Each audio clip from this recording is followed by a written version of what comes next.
ஆண்டவராகிய இயேசு கிறிஸ்துவின் இனிய நாமத்தில் என் அன்பின் வாழ்த்துக்களை இந்த வேளையிலே தெரிவித்துக் கொள்கிறேன். இன்றைய நாளிலே நாம் சங்கீதத்திலே 109வது சங்கீதத்திலே இருக்கக்கூடிய வேத வார்த்தையோடு நான் உங்களோடு பகிர்ந்து கொள்ளும்படிக்கு விரும்புகிறேன். சங்கீதம் 109வது சங்கீதம் 1வது வசனம் இப்படி சொல்லுது: நான் துதிக்கும் தேவனே மௌனமாய் இராதேயும் என்று சங்கீதக்காரனாகிய தாவீது இங்கே பாடுவதை இந்த வேத வசனத்திலே நாம் பார்க்கக்கூடியதாக இருக்கிறது. நான் துதிக்கும் தேவனே மௌனமாய் இராதேயும் என்று அந்த சங்கீதக்காரன் சொல்லும் பொழுது, இந்த வசனங்களையெல்லாம் நாம் தொடர்ச்சியாக வாசித்து பார்க்கும் பொழுது அவருடைய வாழ்க்கையிலே இந்த தாவீது தேவனை நோக்கி சொல்லுகிற ஒரு காரியம், நான் துதிக்கிற, நான் ஆராதிக்கிற, தொழுது கொள்ளுகிற, உம்மை சேவிக்கிற, உமக்கு பணிவிடை செய்கிற, உம்மையே நான் நம்பிக்கையாக, உம்மையே நான் துணையாக கொண்டிருக்கிற என் தேவனே, நீர் மௌனமாய் இராதேயும் என்று அங்கே சொல்லுகிறதை, கதறலை, புலம்பலை, தேவன் பக்கம் தேவனை நோக்கி முறையிடுகிற சத்தத்தை இந்த இடத்திலே கவனிக்கக்கூடியதாக இருக்கிறது. பிரியமானவரே, ஏன் இப்படி தேவனை நோக்கி நான் துதிக்கிற தேவனே மௌனமாய் இராதேயும் என்று அவர் ஏன் அப்படி சொல்லுகிறார் என்றால், அவருடைய வாழ்க்கையிலே அவரை சூழ்ந்த நெருக்கம், அவரை சுற்றிலும் இருக்கக்கூடிய பிரச்சனைகள் மத்தியிலே அந்த பிரச்சனைக்கு பதில் கிடைக்க வேண்டும், தன்னுடைய இயக்கத்துக்கு தேவன் பதில் கொடுக்க வேண்டும், தன்னுடைய போராட்டத்துக்கு தேவன் பதில் கொடுக்க வேண்டும், தன்னுடைய நெருக்கத்துக்கு தேவன் பதில் கொடுக்க வேண்டும் என்ற இயக்கத்தோடு கூட இங்கே தாவீது ஆண்டவரை நோக்கி சொல்லுகிறார், நான் துதிக்கும் தேவனே மௌனமாய் இராதேயும் என்று. நீங்கள் கீழ் வசனங்களை வாசித்து பார்க்கும் பொழுது நண்பர்கள் அவரை நெருக்கிறார்கள், அவரை சூழ்ந்திருக்கிற சிநேகிதர்கள், அவருக்கு பழக்கமானவர்கள், அறிமுகமானவர்கள், தெரிந்தவர்கள், அவரை சுற்றிலும் இருக்கக்கூடிய மனிதர்கள் அவரை அதிகமாக வெறுக்கிற காரியம், நெருக்கிற காரியம், உடைக்கிற காரியம், அவர்கள் மீது பழிகளை, தேவையில்லாத தேவையற்ற காரியங்களை எல்லாம் அவருடைய நாவினாலே அவரை நிந்திக்கிற காரியங்கள் அவரை நாள்தோறும் வந்து வாதித்ததினாலே தேவனை நோக்கி அவர் மன்றாடுகிறார், நான் துதிக்கும் தேவனே மௌனமாய் இராதேயும் என்று அங்கே கதறுகிறதை பார்க்கக்கூடியதாக இருக்கிறது.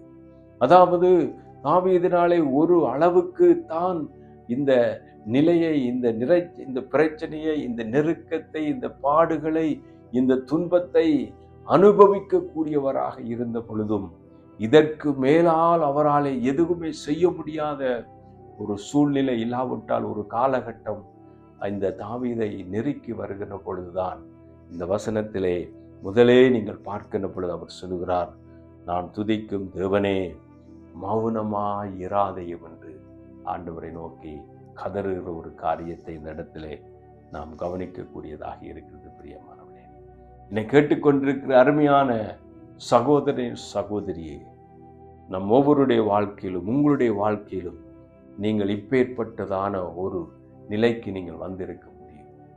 அதிகமாக பாடுகளை சகித்து சகித்து, நெருக்கங்களை சகித்து சகித்து, துன்பங்களை சகித்து சகித்து ஒரு கட்டத்துக்கு மேலாக இதை சகிக்க முடியவில்லை, என்னால் பொறுத்திருக்க முடியவில்லை, என்னால் தாங்கிக் கொள்ள முடியவில்லை, என்னால் இந்த நெருக்கத்தை என்னால் சமாளிக்க முடியவில்லை என்று நிலை வரும் பொழுது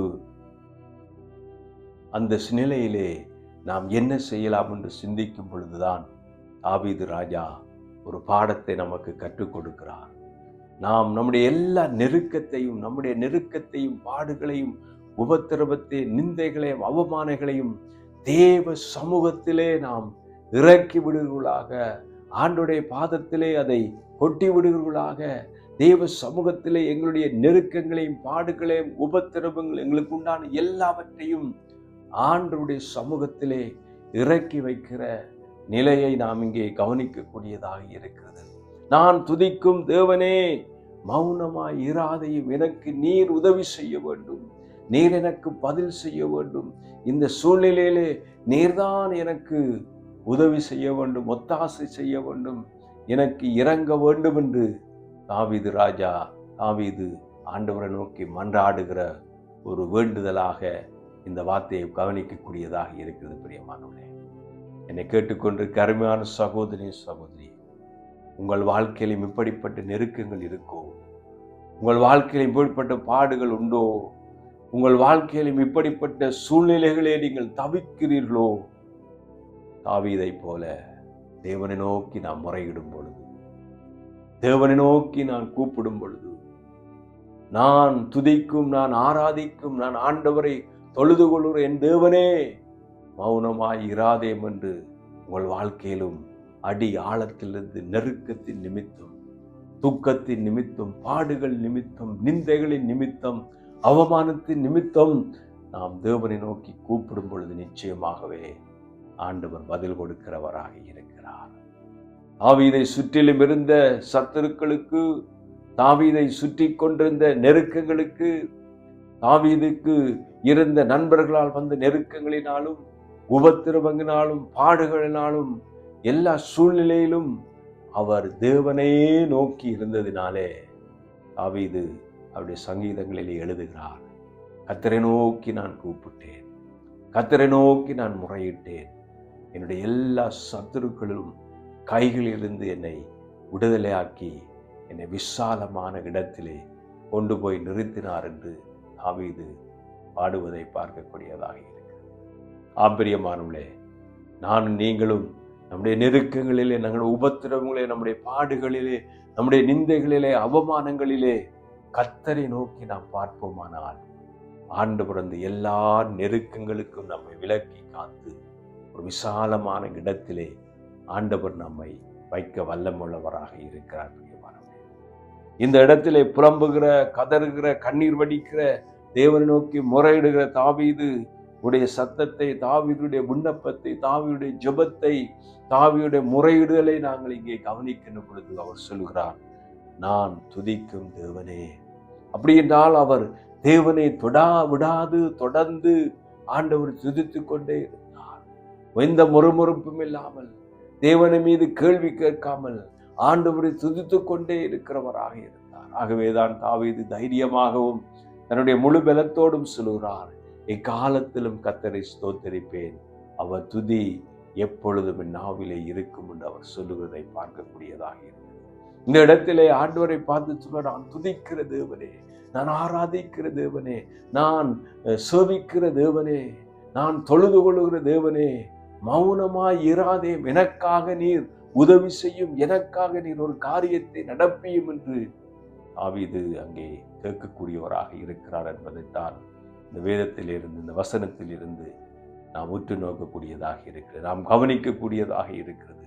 ஆம்பரியமானவர்களே, என்னை கேட்டுக்கொண்டிருக்க அருமையான சகோதரியே, உங்களுடைய உள்ளத்திலும் இருதயத்திலும் இப்படிப்பட்ட கேள்வி எழும்பலாம். நான் சேவிக்கிற ஆண்டவர், நான் ஆராதிக்கிற ஆண்டவர் மௌனமாய் இராதே, நான் துதித்து கொண்டிருக்கிற தேவனே மௌனமாய் இராதே, எனக்கு உதவி செய்யும் என்று நீங்கள் உங்கள் உள்ளத்திலே கேட்க முடியும். நிச்சயமாக ஆண்டவர் உங்களுக்கு உதவி செய்வார். தாவீதை எல்லா நெருக்கத்திலும் இருந்து கர்த்தர் அவரை விடுதலையாக்கி ராஜாவாக்கி அபிஷேகித்து மேன்மைப்படுத்தினது போல உங்களையும் தேவன் அபிஷேகித்து மேன்மைப்படுத்துவதற்கு வல்லமுள்ள தேவனாக இருக்கிறார். கர்த்தரையே நோக்கி பாருங்கள், ஆண்டவர் உதவி செய்கிறவராக இருக்கிறார். ஒரு விசை நாம் ஜெபிக்கலாம். பிதாவே, நன்றியோடு ஸ்தோத்தரிக்கிறேன் அப்பா. நான் துதிக்கும் தேவனே மௌனமாய் இராதேம் என்று தாவீது ராஜா சொல்வது போல ஆண்டவரே, நாங்களும் உம்மை நோக்கி நாங்கள் பார்த்து ஜெபிக்கிறோம். இந்த செய்தியை கேட்கிற மக்களுடைய வாழ்க்கையிலே இப்படிப்பட்ட சூழ்நிலையில கடந்து போனாலும் அவர்களுக்கு நீர் உதவி செய்யும், ஆசீர்வதியும். இயேசுவின் நாமத்தில் பிதாவே, ஆமேன். கர்த்தர் உங்களை ஆசீர்வதிப்பார். இன்னும் ஒரு வீடியோவிலே சந்திப்போம். கர்த்தர் உங்களை ஆசீர்வதிப்பாராக. God bless you. Amen.